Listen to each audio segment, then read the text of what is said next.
Au milieu du XVe siècle avant Jésus-Christ, les 12 tribus d'Israël ont fui la captivité égyptienne et se sont réinstallées au pays de Canaan. Au XIe siècle avant Jésus-Christ, Israël était dirigé par une monarchie unifiée.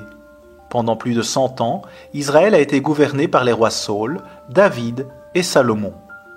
Lorsque le roi Salomon mourut au milieu du Xe siècle, son fils Roboam lui succéda.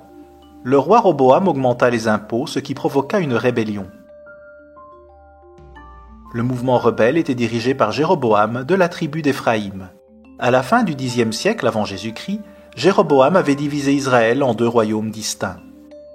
Le royaume du Nord était dirigé par Jéroboam et était composé de 10 tribus. Ce royaume conserva le nom Israël. Sa capitale était Samarie. 2 tribus, Juda et Benjamin, restèrent fidèles au roi Roboam. Suite à la scission, ces 2 tribus composaient le royaume du Sud, qui devint connu sous le nom de Juda. Jérusalem était la capitale de Juda. Après la rébellion de Jéroboam, la Bible distingue clairement la maison d'Israël et la maison de Juda. Aujourd'hui, la nation souveraine appelée Israël est composée de Juifs, les descendants de la tribu de Juda. Beaucoup d'historiens laïcs reconnaissent cette vérité. Cette vérité est essentielle à la compréhension de la prophétie biblique.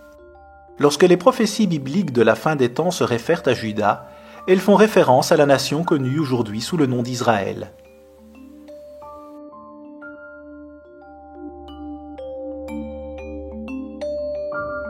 Pour en savoir plus à ce sujet, demandez notre livre gratuit « Les Anglo-Saxons selon la prophétie » par Herbert Armstrong.